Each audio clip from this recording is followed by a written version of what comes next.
is the Max Kellerman Show. Max Kellerman Show on ESPN Radio. Yeah, the Max Kellerman Show on ESPN Radio, ESPN Plus, ESPN app, SiriusXM Channel 80, and on your smart speaker. What Chris Rock said about Michael Jackson, I'm going to appropriate that and use that for Daniel Jones. Another injury? Another injury? I mean, Daniel Jones. Does this sink the season? That's the question, or is there still hope?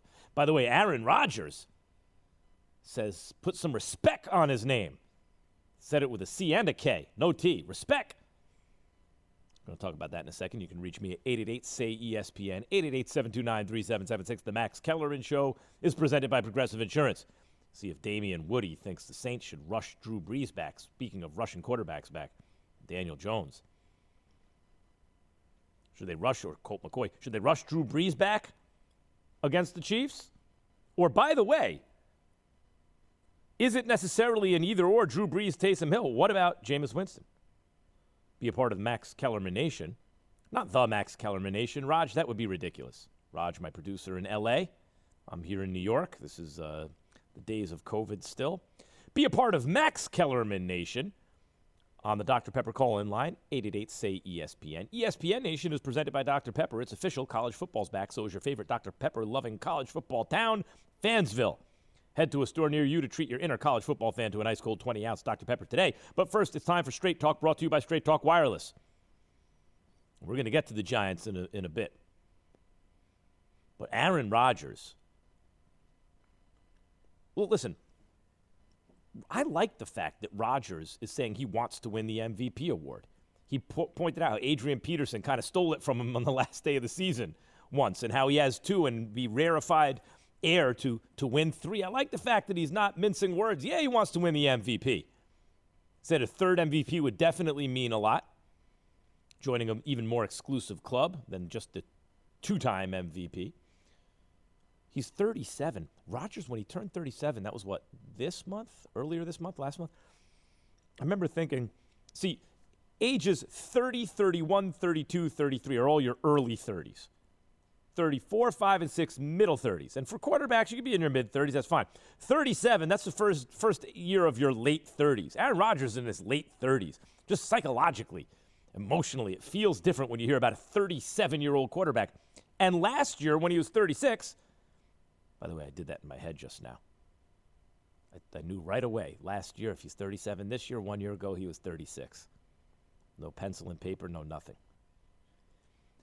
The point is, when he was 36, he looked like he was in decline. It was the first year under new head coach Matt LaFleur. And so, look, they won 13 games and a playoff game against Seattle. And Rodgers was good, but he looked like a game manager. He looked like he was in decline.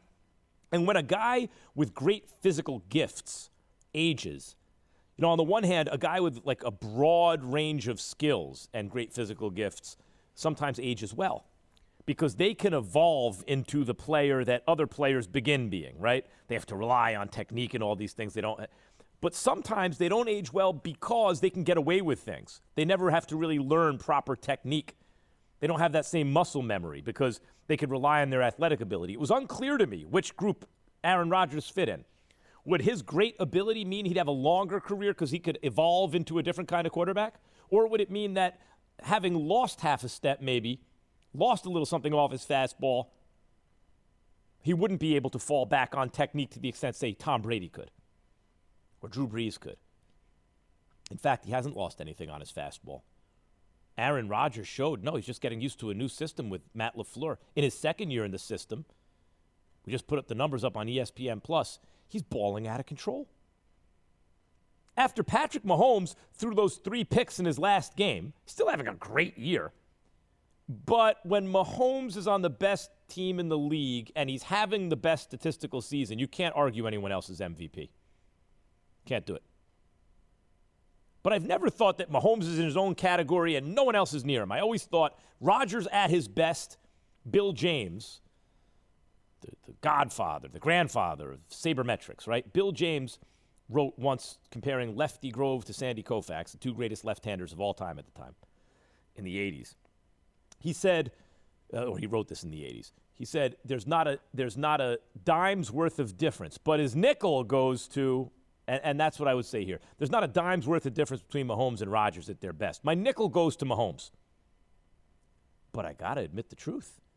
At this moment, if I had to give an MVP to someone, well, Aaron Rodgers, what's your definition of MVP? Well, I think it says most valuable player.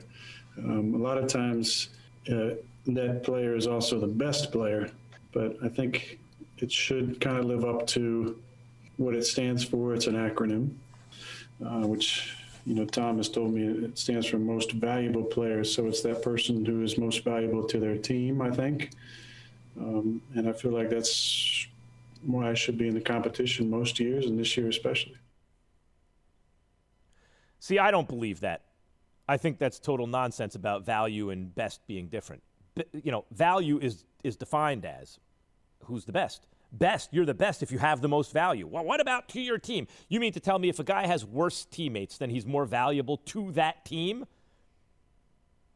No, I mean, the whole idea of most valuable is you're trying to isolate value. You're trying to isolate. If you say he makes all these teammates more better than someone else makes their teammates, fine. But I'm not going to penalize Mahomes for having better teammates. Unless. You see, here's the thing. Aaron Rodgers is now having the best statistical season of any quarterback. And he is doing it with fewer weapons. His team is not as good as Mahomes. And by the way, so they have a couple more losses than Mahomes' team. But if you had to isolate quarterback play so far this year, his bad game against the Bucs notwithstanding, Aaron Rodgers is having the best season of any quarterback. And because he is the best at this moment, I don't think he's going to win MVP. I think Mahomes will take it back because I think Mahomes is slightly better than Rodgers. But at this moment, if I had to give out an MVP award, it has to go to Aaron Rodgers. He has 39 touchdowns to 4 interceptions. When Mahomes was sitting on like 31 touchdowns and 2 interceptions, come on, the guy only threw 2 picks. And Rodgers had a bunch of picks in a game against the Bucs, Tom Brady's Bucs, and it was like, that's a bad game to lose because that might be for supremacy in the NFC. But Mahomes just threw 3 picks. So what's he got now? 5 picks and maybe 4 or 5 touchdowns. 39 touchdowns, 2 interceptions. Rodgers has more touchdowns, fewer interceptions, a higher completion percentage, and a higher QBR by very, very little, but still. And he's doing it not with Adams is great, and Jones can run, all those things. He ain't doing it with Tyreek Hill and Travis Kelce and Clyde Edwards-Helaire. Mahomes does have better offensive pieces around him. And yet, so that's when you say, well, it's not that I'm penalizing Mahomes for having better pieces. I'm saying in addition to Rodgers putting up better numbers, in addition to that, he's doing it with inferior pieces. The whole thing about value, it's hard to isolate value. So to make their jobs easier, sports writers would start to redefine what it really meant. It's like, well, value doesn't mean you're the best. Oh, yes, it does, necessarily, by definition. Yeah. How do you define best in a sport? Right. No, it doesn't mean you're the best because they don't want to do the hard work of isolating value. So they try to turn it into a team award, right? There's already a team award. It's called first place. You get to go to that. The team award is you get to go to the playoffs. That's the team award. The MVP is like, okay, now among all the members of the team, who's the best? As in, who has the most value? So far this season, at this moment, the answer is Aaron Rodgers. That was Straight Talk Wireless, everything for less, only at Walmart, 888-SAY-ESPN. Raj, I'm going to have to take a call early in the show just to show the people that I mean business. That as much as I love the sound of my own voice, I want to talk to, as you so arrogantly refer to them, the commoners. I don't refer to them that way, Raj. I think that's obnoxious. I'm a man of the people, but I think we need to involve them. You mean it this time? Do you mean it? Early in the show. Do you mean it? Damien Woody's coming up in a matter of moments. Never mind that, Raj. I don't have to answer to you. Damien Woody's coming up in a matter of moments. What do the Saints do here? Here's why I bring it up. You would say, well, you got to rest Breeze for the playoffs, but here's the thing. Saints might be the best team in the NFC. They might be the best balanced team in football. Drew Brees and the Saints have always been a different team at home than on the road because they play in a dome. They play in a climate-controlled situation. Not to mention great fans and everything, but in the pandemic, you're not going to have those fans. Not most of them. But it's not so much just that they like to play at home in the dome. If the Packers, who are right on their heels, hot on their heels, if the Packers have the best record, then to get through the NFC, it is very likely, or it is one of the likely scenarios, is that the Saints will have to play at Lambeau Field in winter. It's not just like, hey, they benefit from playing in a dome. They don't like to play outside. They go from having the best home field advantage to put them in the worst possible spot they could be in. This is a big game, and the question is, do you rush Drew Brees back? And the man to answer it is Damien Woody, who joins me on the Shell Pennzoil Performance Line. Damien, how you doing, big guy? I see your family. You see, we're all doing, the TV shows now on ESPN from our homes because of COVID. And Damien started out in a giant room in his big mansion there in Jersey, wherever you are somewhere, Damien.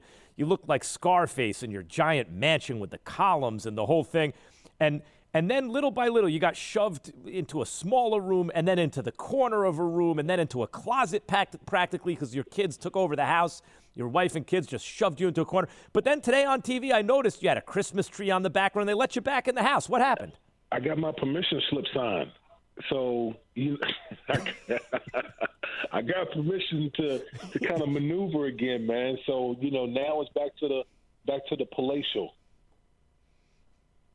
Yeah, you got to see this picture they're using, if you would, on ESPN Plus. This looks like you're like picture day in high school or something. They got a picture of Damien Woody. I don't get it. Damien, so they let you back in the house finally. Did you tell me the truth? Did you put your foot down and say, "Look, kid, how many kids 7. you got?" And they're all home now, right? Because of the pandemic. And you got to be loving life to have all your babies. They start to scatter to the winds, and this one goes to Stanford, and this one goes here, and all of a sudden your whole family's back in the same place for the holidays, and it's snowing. You got to be happy about that. Am I right about that? Absolutely. People are trying to get outside now to have a snow fight and all that type of stuff. So it is pretty cool. Did you put your foot down about the house? Before we talk football, did you finally say, kids, they're making fun of me on TV. I have to be able to. You can't put me in a corner. Yeah, did you do I had to, man. I'm like, listen, I can't be, I can't be in a professional setting looking like I'm a hostage, So, so I had to. I'm like, okay, you got to negotiate sometimes, man. So that's what I did, basically. If you watch the old Adam West Batman, if you know what I'm talking about, a lot of fathers are like that in big families. They're like Commissioner Gordon. The kids are running around like those Batman villains, and the father's like Commissioner Gordon. You're supposed to be the chief of police, but you have no power to stop them. You got to call in Batmom to get anything done. I think, Damien, you may be in that situation. Okay, do the Saints need to start Drew Brees? No, look, listen. Coming off of whatever, like 11 broken ribs and a punctured lung or something like that, you just can't risk. You can't risk that. But I will say, I think they do need to start Jameis though. They need to start Jameis because Max, in the National Football League, man, the scoring comes via the passing game. It's not one of them days where 3 yards a cloud of dust on the ground running. You got to score via the passing game. And there's no way you can game manage your way into beating the Kansas City Chiefs. You just can't. You can't do it. And I think with Jameis Winston, he's the guy that, with I know he gives you, potential to throw pick sixes and all those type of things, but he's a much more accomplished passer than the other guy. So come on now. Well, look, Jameis led the league in yards. The year last year he had 30 interceptions. And gave the other team 112 points. But he did lead the league in yards and throw 33 touchdowns. And it's interesting that you say you can't game manage past the Chiefs because intuitively a lot of people think you need to keep the score low. But Casey Joyner, the football scientist, has been on this show many times saying, no, you need a shootout with the Chiefs. And Jameis it's almost like a boxer whose game plan just isn't working, and the corner man just tells him to keep doing it but harder. No, double on the jab. And you're thinking to yourself, dude, you're down 9 rounds to none. Go tell this dude to go for broke and try to score a knockout. If you're the Saints and you're in a position where you really need to win, then and against the Chiefs, and you're only going to do that in a shootout, yep, you might get knocked out with Jameis, but damn it, you got a puncher's chance. Is that the idea? I mean, that's basically what it's about. I mean, think about it. Outside of last week, New Orleans Saints defense is one of the best, not the best in the league. So if you got a defense behind you, why not go with the guy who gives you the best chance, of scoring more touchdowns? Because that's what it's really going to come down to with the Kansas City Chiefs. You're not going to hold them down. We saw last week with the Kansas City Chiefs, they were down 10-0 in the first quarter. Fast forward to third quarter, they're up 30-10 against the Miami Dolphins, whose defense, by the way, is no slouch at all. On the road. So that's what you're going up against. Yeah. It's unbelievable. I don't think I've ever seen a guy like Mahomes and the Chiefs seem to play cat and mouse with the NFL. Like, whether it's early in the season against the Chargers and they have to come back, or later in the season against the Bucs and they let them back into the game, or like we just said, they're down 10-0 on the road to a hungry Dolphins team with a really good defense. It feels like they can, like what they used to say about the Lakers. Can the Lakers flip the switch in the playoffs? Like the Chiefs can flip the switch and just dust you. Oh, Max, how many times have we seen that script from the Kansas City Chiefs where they just, they toy with an opponent, toy, and then all of a sudden Mahomes is like, okay, it's time for me to turn up the turbo boosters, and they just automatically just start pulling away from you. They can beat you so many different ways offensively. They got the most talented thrower of the football that, maybe we've ever seen in Patrick Mahomes. And then you got all the guys around him that it's almost like a 4x1 team that they have assembled, or skilled players around him. So that's what you're going up against every week when you playing against the Kansas City Chiefs. When I think of the greatest, everyone talks about triplets. When I think about the greatest quadruplets I've ever seen, both of them are on the Chiefs. Patrick Mahomes, Tyreek Hill, Travis Kelce, and either Kareem Hunt several years ago or Clyde Edwards-Helaire today. Show me a quadruplet's better than them at the skills position. I don't think it's ever been. You'll be hard pressed to find better, man. It's they've done a great job in Kansas City of assembling talent, and then obviously it's not just about assembling talent. It's about can you coach them up and put them in the right scheme, and that's what Andy Reid has done, man. They've created a juggernaut out there, man, and they're going to be a problem for a lot of years. Including for the Pittsburgh Steelers, as great a job as Tomlin did last year, guiding them to a 500 record, never had a losing season, without Roethlisberger. They were undefeated for a while. They had a pretty soft schedule, but Damien, they had their schedule messed around by COVID. First, the Ravens, they had to take their bye early. And then later on, when they were supposed to get their mini bye, the Titans, and then later on when they're supposed to get their mini bye, the Ravens, COVID, knocked out their mini bye. They just played 4 games in 19 days. You're supposed to have 28 days to play 4 games. They did it in 19. And I point out that in the last 2, against Washington, an ascending defense playing very well, and just this last game against the Bills, they had leads in both games. They were beating Washington by 2 touchdowns. They had an early lead against an elite AFC team in the Bills, and they're tired, so they give up the lead. I think Pittsburgh is being a little slept on right now. Where are you with the Steelers? Listen, I think, I'm at a 5. Everyone asks, where's the panic meter with the Steelers? I'm at a 5 because I think you made a good point about the scheduling conflicts that the Pittsburgh Steelers have had. Athletes are creatures of habit. We're used to doing things at a certain time, a certain way. And with the Pittsburgh Steelers, that's basically been thrown all off. It's been thrown all off. So, yeah, that's part of the reason why I don't get too upset. I will say the one thing that kind of scares me with the Pittsburgh Steelers, they need some balance on offense. They need balance. Well, they don't get run blocking. That's part of – you got to have some balance. Max, you know this. When you get into, late in the year, postseason, you got to have some semblance of a running game. You got to have something like that. I think, especially with Big Ben aging, you need to take some pressure off of them. They need to get the run game cranked up somehow, some way. The great Damien Woody, ladies and gentlemen. Hey, Wood, I just want to point something out.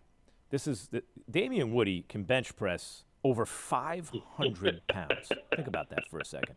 And yet small children have bullied him out of any place in his own house. He has to stay. Man can bench press 500 pounds, made tens of millions of dollars in the NFL, and he's confined to a tiny little space because small children have decided, Daddy, get over there. We want this space for us. Doing TV shows from the foyer of his, from the broom closet, corner of the bathroom. No, I'm out. I'm out of there. I'm out of the hostage space. So I'm able to kind of stretch out a little bit. Callers want to talk about the NFL MVP. I'm going to get to you coming up. You can reach me at 888-SAY-ESPN, 888-729-3776. The Max Kellerman Show is presented by Progressive Insurance. Jason Garrett, former Cowboys coach, now Giants offensive coordinator, of course, tested positive for COVID-19. Wish him a speedy recovery, and hopefully he only has mild symptoms. Well, I'm not out of the woods in this stuff yet, folks. But tight ends coach Freddie Kitchens, of course, formerly the head coach of the Cleveland Browns, will be the offensive play caller versus the Browns. Which, look, do you think even that's a downgrade from Kitchens to from Garrett to Kitchens? I don't know. I don't know that I could say I'd rather have Garrett calling the plays than Freddie Kitchens. Meantime, the Giants players are working remotely with practice canceled. They're allowed to come into the facility for scheduled treatment. Daniel Jones, for example, who, by the way, before I get to Daniel Jones, COVID-19 testing is also taking place despite the change in the schedule due to protocols, as you would expect.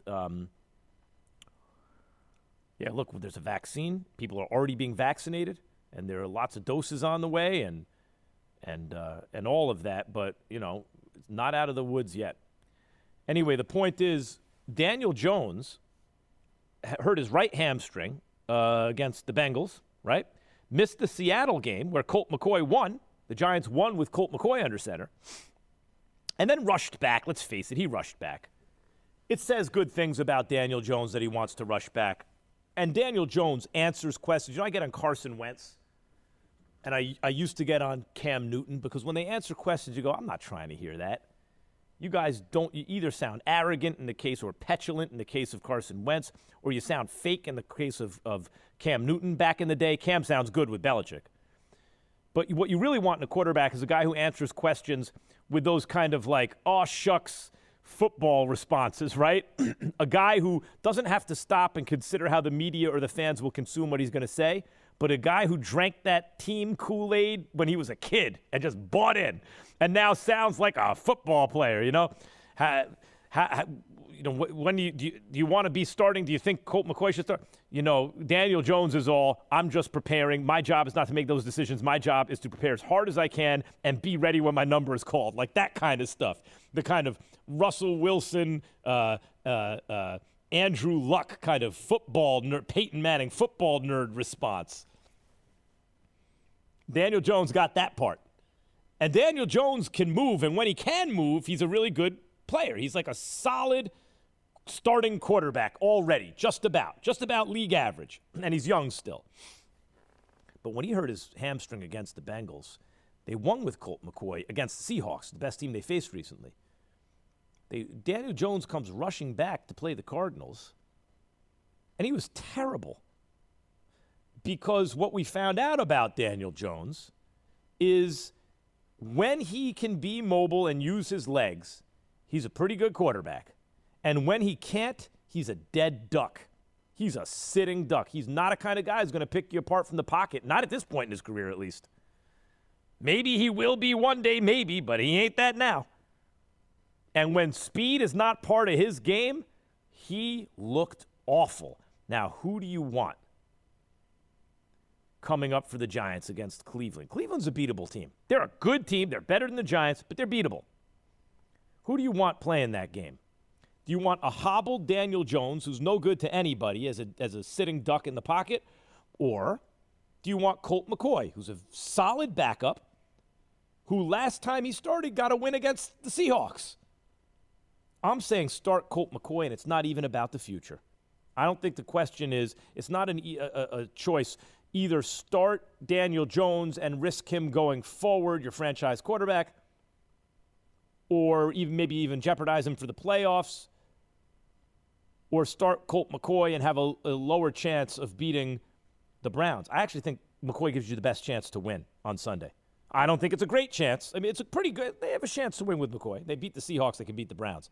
But Daniel Jones, when fully healthy, gives you a better shot. He's not fully healthy.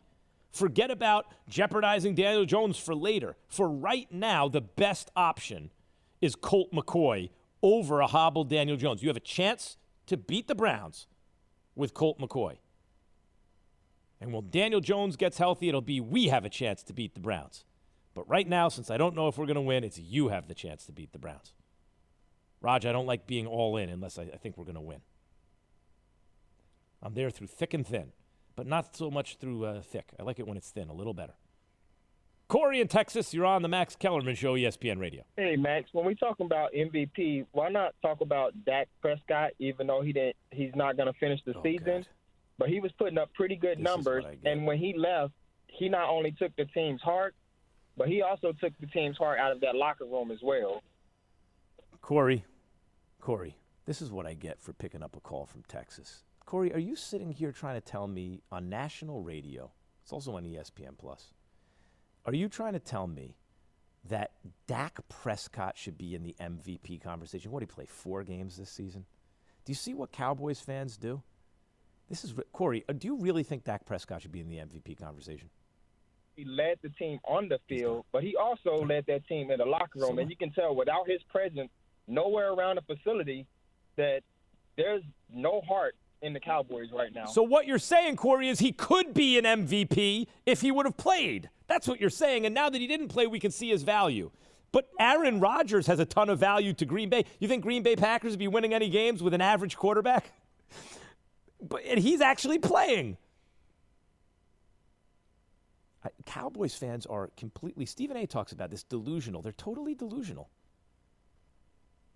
Like Raj, for example, my producer in L.A. Sitting there, I see him on the Zoom thing right now. He's delusional. He grows these mutton chops, and he thinks it looks good, obviously, whatever that thing is. Why don't you either connect the sideburns on the bottom, like the goatee to the goatee, or don't? I'm trying to channel 1974. But what the caller was talking about, I'm a Cowboy fan, you know this, and remember, Dak was also 2-2 when he got hurt, and they were also coming from behind in every game because there was a bunch of 3-and-outs and there were turnovers. So no, I'm not trying to say. You're channeling 1974, so you like the Lionel from the Jeffersons look? look? You got me. I got to admit it. You know what? I don't know what I'm making fun of. It was a good look. It was a good look. That's right. William in Kansas City, you're on the Max Kellerman Show, ESPN Radio. Hey, Max, appreciate you taking the call. Obviously, from Kansas City, I'm a little biased, but I'm going to tell you this right now. Rodgers is great, but 10-3. Look at those 3 losses. Bucs by 28. Kansas City went in there, and we all know what they did, put a hurting on them. Then the Vikings took them, a below 500 team. And then the Colts, who are led by Old Man Rivers. You're telling me Mahomes will lose those games? He's lost 1 game by 8 points. He's lost 1 game in the last 400 days. He may have lost them on the William, I think that's persuasively argued. In other words, even if Rodgers has the better overall numbers at this moment, and by the way, my prediction is Mahomes will have the best season by the time all is said and done, and he'll win MVP. But at this moment, I'm saying Rodgers has the best season because he's on the lesser team, but he has a higher completion percentage, a higher QBR, more touchdowns, and fewer interceptions. But you're saying that Mahomes hasn't had any awful performances. He hasn't been beaten soundly by teams he should have won. And while Rodgers may have compiled better numbers, when you look at each performance, you prefer Mahomes. I get that. I think that's that is persuasively argued. I would also say if Mahomes was on Green Bay, they probably also have 3 losses. And if Rodgers was on Kansas City, they probably also have what do they got now? 11 wins? 12 wins? Rodgers and Mahomes are extremely close. They're very comparable to one another. Where there is an edge, I agree with you, it probably goes to Mahomes. I think he's the best I've ever seen. I think he replaces Rodgers as the best I've ever seen. But that doesn't mean at this moment he's having a better season than Rodgers. I think Rodgers is slightly ahead, but I respect your argument. It's well-made argument. News from Max Kellerman Nation. William, just hit us up on the Dr. Pepper call-in line. 888-SAY-ESPN. What do you think? Who's the MVP in the NFL right now? 888-729-3776. Axe Max next. Free shipping is great. Free shipping, no minimum. Radio, ESPN Plus, the ESPN app, and SiriusXM Channel 80, and on your smart speaker. Be nice if this snow could stick around through the holidays, huh? You're going to get snowed in L.A. They're like, what? What are you talking about? But on the East Coast, in New York and the eastern seaboard, big snowstorm. It's a nice little white Christmas. If it could just stay cold enough, right? The timing's almost perfect. Not quite. Callers want to talk about the NFL MVP. I'm going to get to you coming up. You can reach me at 888-SAY-ESPN, 888-729-3776. The Max Kellerman Show is brought to you by Shell V-Power Nitro Plus Premium Gasoline. Axe Max. Steve in Florida, you're on the Max Kellerman Show, ESPN Radio. What you want to ask me? Hey, Max. Great show. Before I give you my vote might be for Derrick Henry for MVP. I think he's got to be considered the way he's playing. Mm-hmm. But the other comment I make as a long-suffering Giants fan is, how did they go into Seattle and win on the road and then come home and lose to a team that lost 4-5? The only game they won was on a Hail Mary against Buffalo and get spanked at home. They do it to us all the time. Well, number one, Arizona was desperate. Number two, and I think desperate teams can be dangerous to play.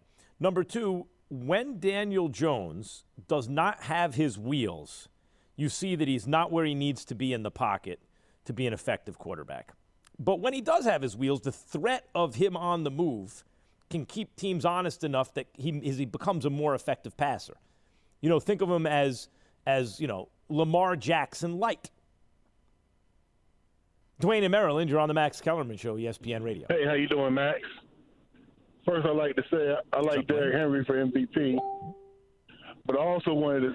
By the way, you're the second person who's brought up Derrick Henry now in a row. Here's my problem with Derrick Henry as MVP. Casey Joyner, the football scientist, appears on this show regularly. What I mean to say is regularly. Anyway, he brings up run blocking. It's about run blocking. Like, if Derrick Henry didn't get good run blocking, he wouldn't be putting up numbers. He did, and he's excellent, so he does. But MVP over Rodgers and Mahomes and Russell Wilson and these guys, I don't know. What else you got? I also wanted to say, as you've been a long-time Giants fan, and you followed Eli for 20 years or so, and he had a lot of bad years, wouldn't you say? Why are you so hard on Carson Wentz and want to crush Carson Wentz after one season? Well, here's the thing. Here's the thing. It's not after one season. Number one, Eli didn't have a lot of bad years until he got old. When he was in his prime, he was always at least solid average, if not a tick above, until the playoffs when he became Superman, right? Carson Wentz, I was very high on. I was holding him to a high standard because I thought he was the MVP until he got hurt that year. They won the Super Bowl. Nevertheless, he did get hurt, and Nick Foles won the Super Bowl. And the next year, he regressed a bit, coming back from injury. And they were 5-6, but when Nick Foles took over, they caught fire, made the playoffs, and won a playoff game on the road. Should have won against the Saints, too. And then the following year, Carson Wentz is getting all this credit for being good, but I see him regressing more and badly in the second half, and I said it continually on the air, on First Take. Wentz is regressing. Everyone told me I was crazy. And now this year, he's terrible, and it's because they never fixed him. Because people like you, Dwayne, you're the culprit here, have been making so many excuses for him. They were lucky to win against a putrid NFC East. And when I say lucky, I mean he'd fumble on third down in the fourth quarter, and they happened to recover the ball. And this is against awful teams. But all you could hear is the fans talking about how great he is and the pundits how great he is. He needed to fix himself from the ground up, but he never did. And now it's too late. He's entitled. He's spoiled. When coach benches him, he pouts. He doesn't say the right things. He didn't work on anything, not seriously. He kept making the same mistakes, when he was called on it, he said, well, it's just the way we do things around here.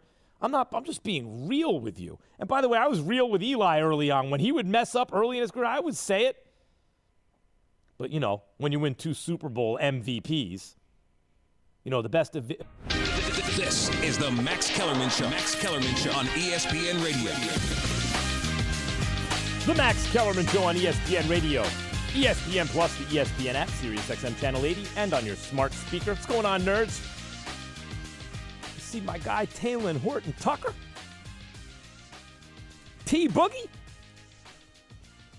Drop 18. Let me tell you something. There was a quote I saw from Frank Vogel last year saying, this year, Taylor Horton Tucker might start for him. Think about that last season. Taylor Horton Tucker might start for him. And you see why. Guys, do you understand this happens sometimes? Like for the Knicks, it was John Starks back in the day. Is a guy who's just kind of like undrafted or a second-round pick, does he come out of nowhere and become the best player in the league? No. But you get all-stars sometimes. Draymond Green was in the second round. You got some second-round picks who all of a sudden is like, damn, that guy can ball. Taylor Horton Tucker. Even if he's just like a sixth-man extraordinaire, like what do you think the basement for him is? What's the floor for him? A nice rotation piece, right? That's the floor. Guys, what's the ceiling? All-star? I mean, it's not just, I know he's doing it in the preseason and everything. You can eyeball it and see money can play. On 7 for 11 from the field, he drops 18. And that's not his best performance of the preseason. The rich get richer. LeBron James, Anthony Davis. No more Rondo, but you got, like, think about the surrounding pieces. There's no other all-star, right? But Montrezl Harrell's good. And Dennis Schroeder's very good. And Marc Gasol can still play. And Taylor Horton Tucker can play. And KCP fits in very nicely. KCP has such a well-rounded he's a skill set, but none of those skills are pitched so high that he's actually a good starter in the NBA. But he's a valuable rotation piece. He is a guy who can get his own shot, who can shoot from three, who can do a lot of things. If he's your sixth man or he's a floor spacer, that's kind of, he's a little overqualified just for one of those jobs, but he can do them. Max Kellerman Show, presented by Progressive Insurance. All guests join me on the Shell Pennzoil Performance Line. So James Harden speaks. How long will he be in Houston? Here's James Harden. You still trying to be traded, James? I'm just focused on being here. Today was good. Yesterday felt really good being out there. The first time since the bubble. Haven't really had an opportunity to do a lot of 5-on-5 work, but for my first time being out there, I think I felt pretty good. So. James Harden hasn't been shy about eating, I'll tell you that much in the offseason. Homeboy came in a little chunky. But James Harden kind of got that old man, fat man game, right? Fat dude at the Y just bust everybody. Remember Paul Pierce towards the end? He was a little chunky, but he could still get to that elbow and kill you with that jumper, boy. Yeah, Harden just got but when I say that YMCA game, like Harden got that overall old man game and it just kill you. Not like he's jumping out the gym. But and he gives a non-response response. This is clearly what's going on. Harden's trying to force his way out. KP was yelling at me on First Take today. Kendrick Perkins. Max, I talked to 3 GMs around the league who said they wonder about team chemistry and this and that. And KP and Stephen A were using that to argue that that's bad for Harden. I'm trying to explain to them, it's supply and demand. This is simple. If there are fewer buyers, Harden's price goes down. If Harden's price goes down as a tradable asset, if the price for Harden falls with fewer buyers, that means it's easier to trade him. People are like, because they're not going to trade him unless they're going to trade him. Of course, Tillman Fertitta. You think Tillman Fertitta can keep a malcontent who's not going to put his heart and soul into the team, on the team, and pay him $35 million a year or whatever he's doing? No, he's going to have to deal him. Unless out of spite, Fertitta wants to keep him on the team. You can cut off your nose to spite your face, I suppose, and feel like you win because you don't lose as much as the other person. I understand that philosophy. I subscribe to it sometimes. Sometimes you're going to take an L. But at least if someone else takes a worse L than you, in a way you lose. Or you win and they lose. Maybe Fertitta's thinking that. All right, I might have to take an L here. Harden's going to take a bigger L than me. But actually, Harden's in a position to make Fertitta take a bigger L than Harden. It's just going to be a mess, right? No, it's not going to happen. No, it's not going to get to that. What's going to happen is they're going to trade him. Now, listen to what I'm saying. The more GMs feel he's a malcontent and he's a distressed ass and everything, the lower the price will be for him in a trade, because fewer buyers means a lower price. Simple supply and demand. More buyers, because the commodity is a one of one, James Harden. So the more buyers you have, the supply goes down, the demand goes up. The price goes up. Duh. The fewer buyers you have, since it's only one, it's a commodity of one, the quantity is one, fewer buyers, demand goes down, price goes down. In other words, the Rockets will get less for him as time goes on if there are fewer and fewer buyers. Here's another way to think about it. Today, if you consider what's happening with Harden bad news, right? And more and more GMs, increasingly GMs are saying, we don't want this guy on our team. Is Daryl Morey a little happier this morning or a little sadder? Is he a little happier that there are fewer buyers on Harden, or sadder? Daryl Morey, a rival GM, formerly of the Rockets, of course, who identified Harden as a superstar before he was considered that and traded for him. Daryl Morey, head of basketball operations for the Philadelphia 76ers, who seem to be one piece away from winning a championship. Daryl Morey, who has Joel Embiid and Ben Simmons and doesn't want to give up either one for James Harden, but I'm sure would love Harden on the team. Daryl Morey wakes up today. Here's a pop quiz, everybody. Happier or sadder that fewer and fewer GMs want James Harden? Here's the answer. A spoiler alert, he's happier today. Now, why would a rival GM, the GM of another team, be happier? Is that because the price is going up on Harden, making it harder to trade for him, or because the price is going down, making it easier? Another spoiler here. It's because the price is going down, making it easier. Now, here's another question. Is that good or bad for Tillman Fertitta and the Rockets? If it's good for the Sixers, it's bad for the Rockets. It's a zero-sum game. It's bad for the Rockets. You see what I'm doing here? The longer they hold on to Harden, they think the deal's going to get better and better.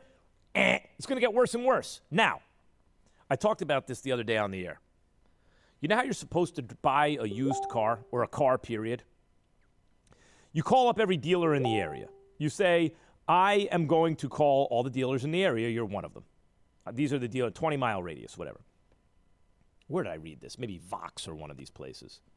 This is the technique. This is the theory, game theory, right? You say, I am going to call you all one time. Give me your best and final price right now, because I'm not calling back. I'm just going to go with the best one. Now, everyone, what the dealers will tell you, no, you know what? You come back to me when, and you say, no, it's not how I'm doing it. You know what's going to happen? They're all going to give you their best price, because this is their only shot, right? So I understand the Rockets thinking the longer we hold on to him, the better deal we can drive. No. What the Rockets should be doing right now is telling the entire league, come with your best and final right now. We're dealing him to the team that makes us the best offer, period. Right now.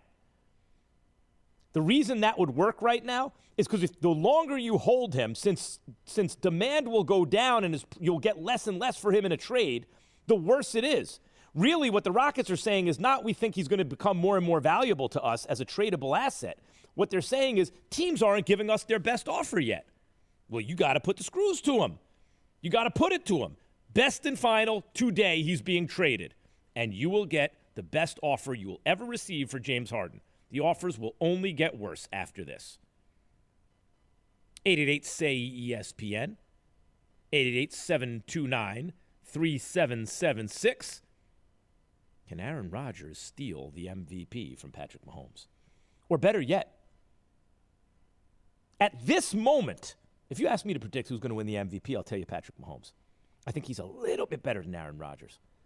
But if I had to give out the MVP right now at this moment, I'd give it to Aaron Rodgers. Rodgers has a better completion percentage, a higher QBR, more touchdowns, and fewer interceptions on a team with fewer weapons. That means at this moment, he's the most valuable player. He just edged Mahomes because Mahomes is coming off, he threw for 393 yards. He threw 3 interceptions. Mahomes coming off a 3-interception game. And it's close enough between Rodgers and Mahomes that when one guy has a good week and the other guy has a bad week, the guy with a good week edges ahead. Gianni, is that your name in Kentucky? Yeah, that's my name.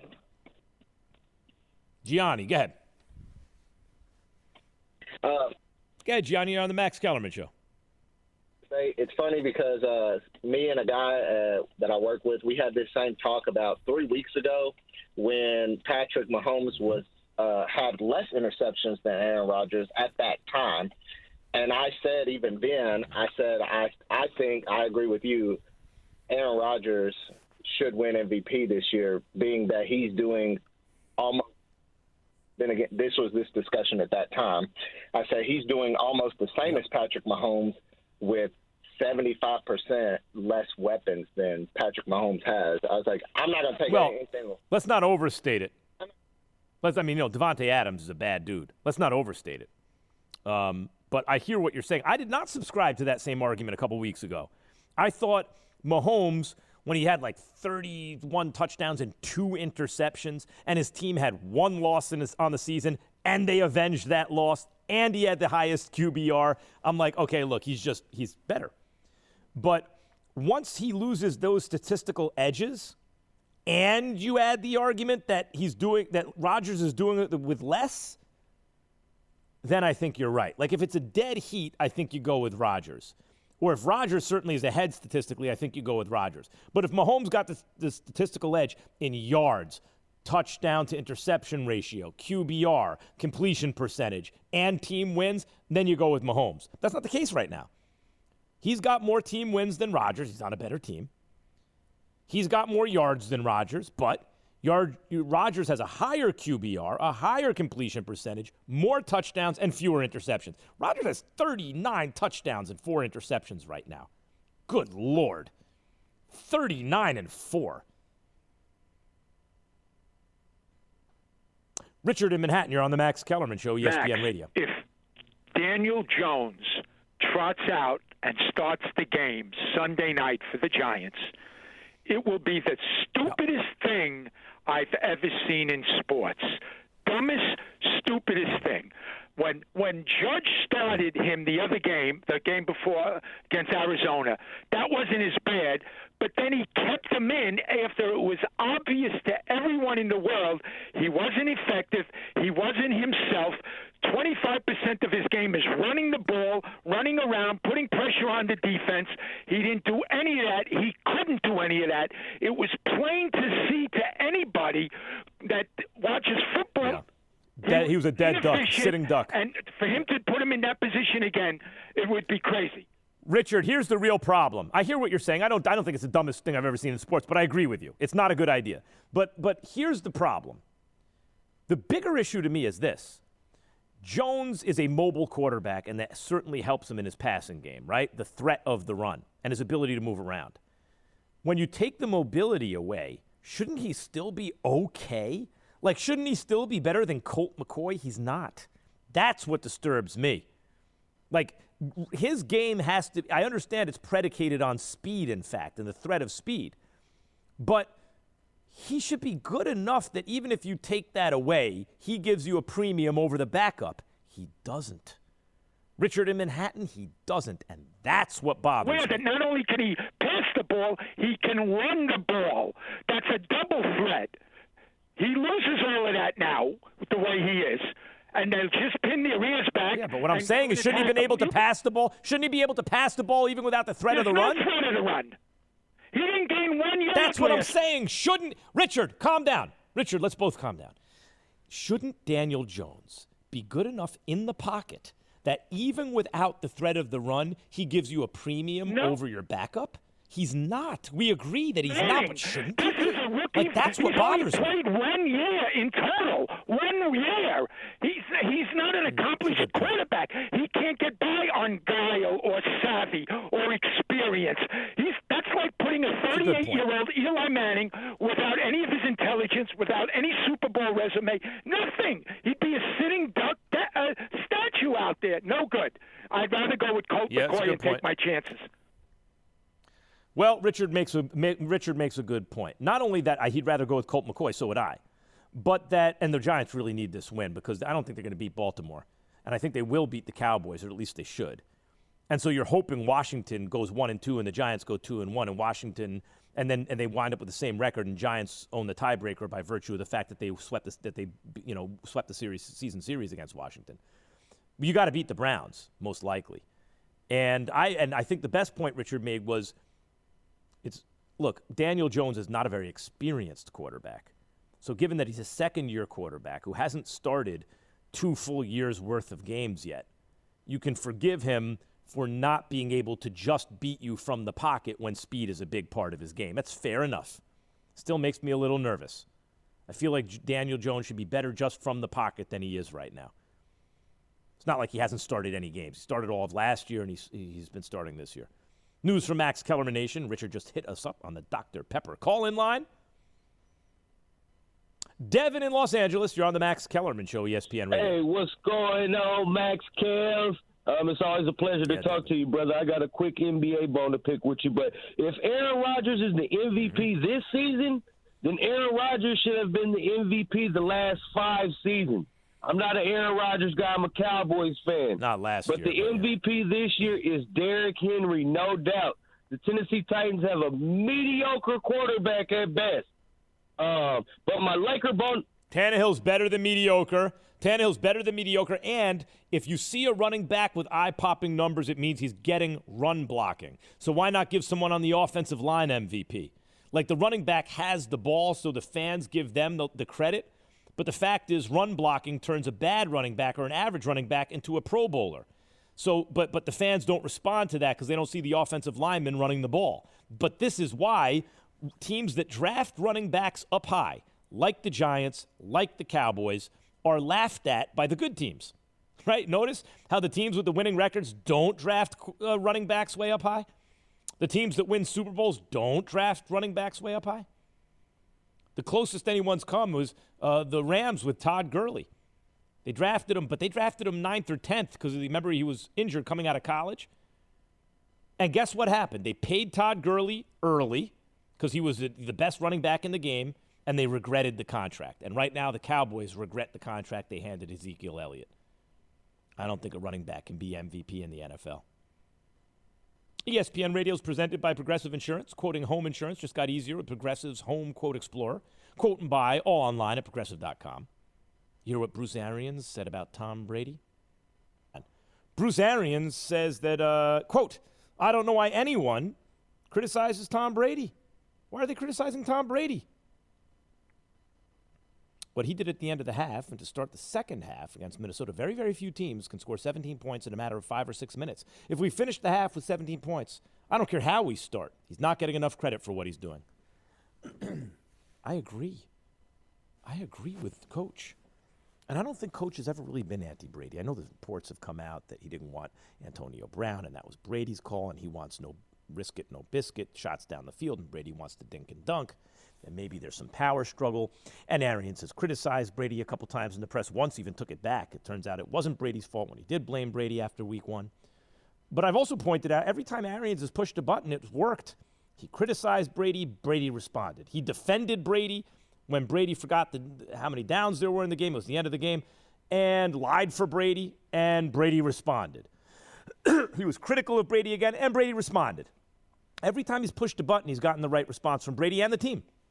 Now, Why does Brady not deserve the criticism? Is Brady playing like an MVP? No. And I made the cliff prediction famously in 2016 in the summer. I came out and said Brady has 18 more months on the outside, meaning 2016 and the 2017 season. And then he's going to fall off a cliff. I said he'll be a bum in short order. The next day I came out and apologized. I said, look, I don't want to call him a bum. I'm not on a name call. I just mean he's going to be a jag, just a guy. He won't be elite anymore. He might still play in the NFL, but not at an elite level. Now, it turns out Brady beat the prediction by a year. He, rest of 2016, he was great. 2017, he was great. And 2018, he was great.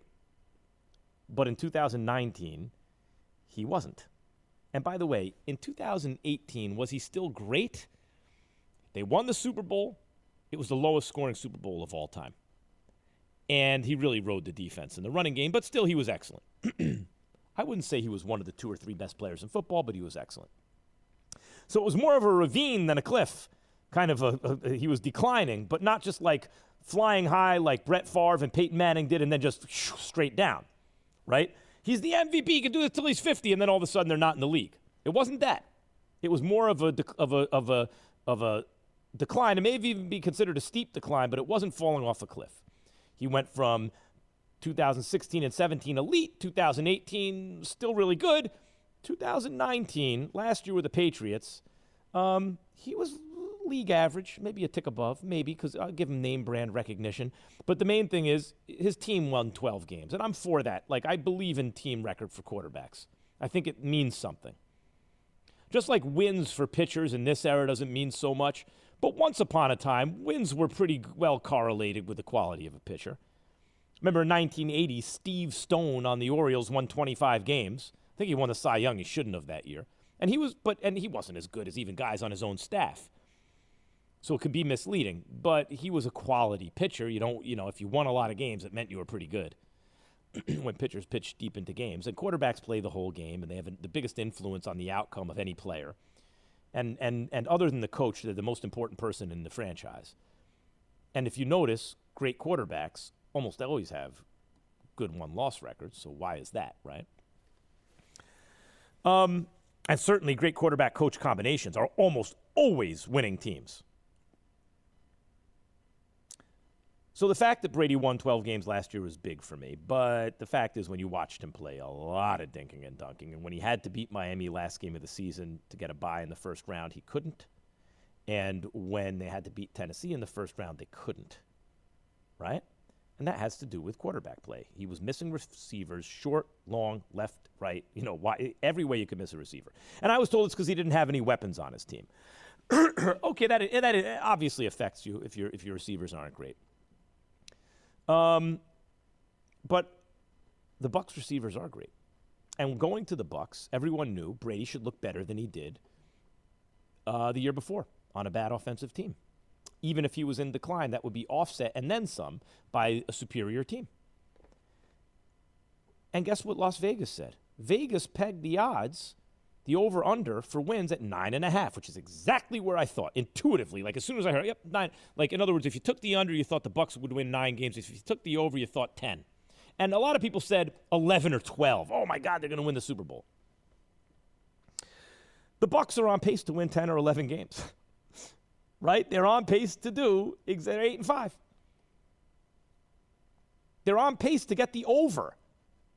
Not by the crazy, starry-eyed fans' point of view or the overzealous members of the media, but by sober analysis before the season. Like the odds makers whose job depends on setting the right line, and the public who bet it, right? The wisdom of crowds, where if everyone shares public information and also has some private information, who's this, Sirawicki, the wisdom of crowds, in response to the madness of crowds? That group will always outperform the smartest member of the group in terms of predictions. It's why the stock market works. It's why the line is so hard to beat in the NFL, the spread, because it reflects the wisdom of crowds. But that line is set by the odds maker, and he don't want that line moving too much. Sober analysis said, if you like the over, 10 wins. If you're really high on them, maybe 11. And that's where they're headed. So why is Brady getting criticized? I'll tell you why. because of the starry-eyed fans and boosters in the media who were like, they're going to win 12-plus games in the Super Bowl. You really thought that? You're overrating Tom Brady to start the season, so now you're underrating him at this point. But if you actually knew how to rate him, like me. Boy, that takes a lot of nerve, doesn't it, Raj?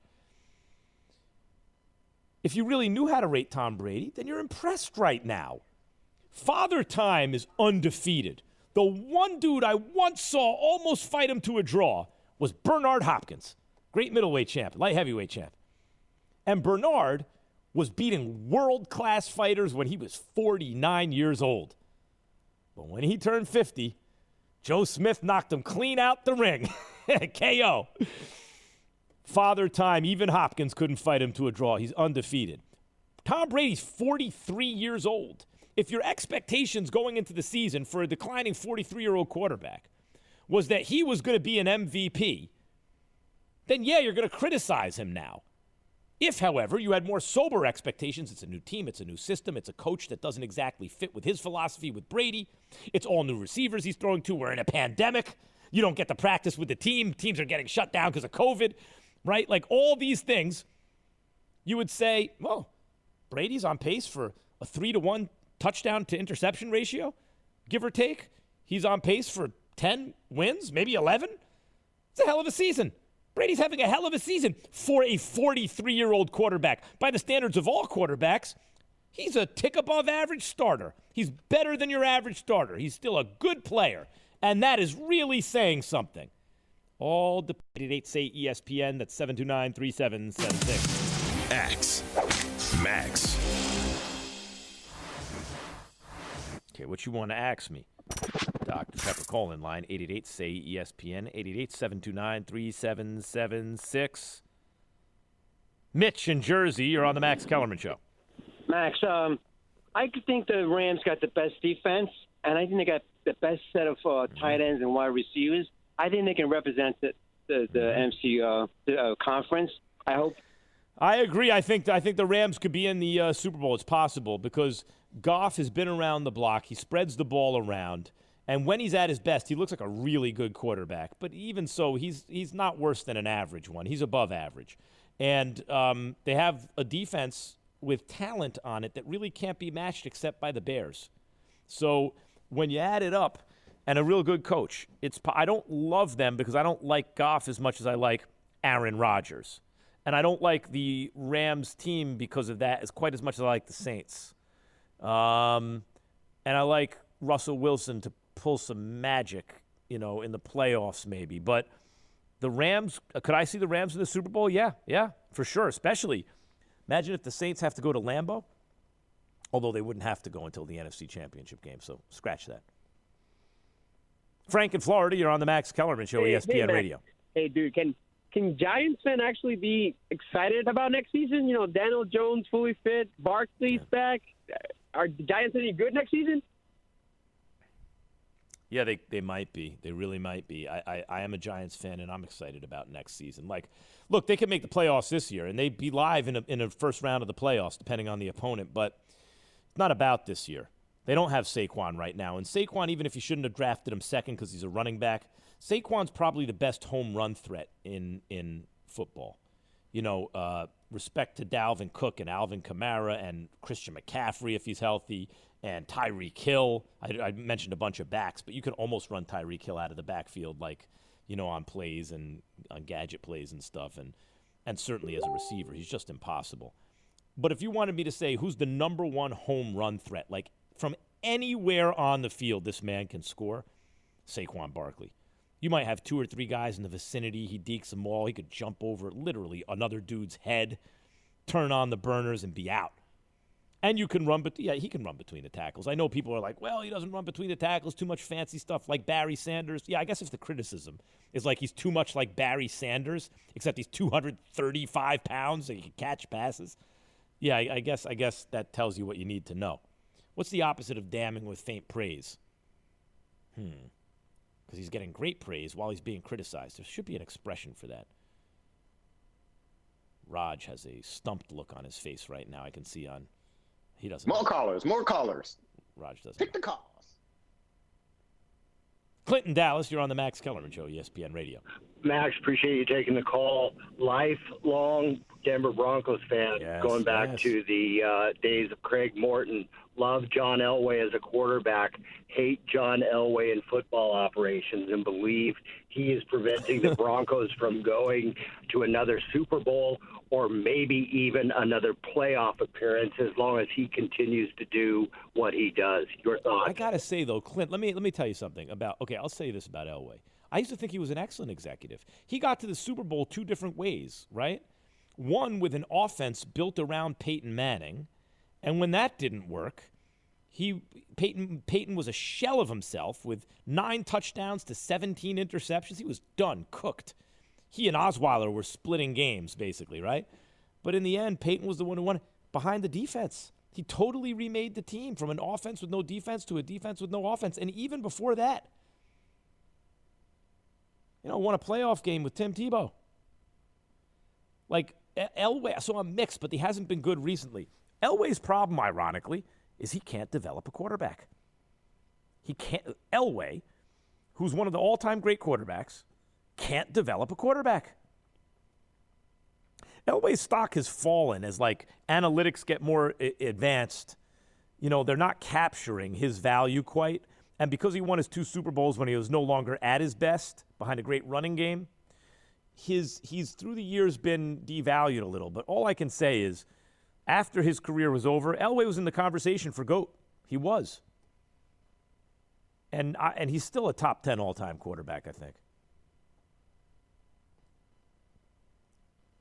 Josiah is how it's written in Ohio. Is that how you say it? Josiah. Yep. What's up, Josiah? Not much. So, a couple questions. If Joe Burrow didn't get injured and continue to play the entire season, do you see him being Rookie of the Year? And Errol Spence, who do you have him going up against next? And at least next opponent, do you see Sean Porter or another big name? And Javonte Davis, he's okay in my opinion, but I feel like his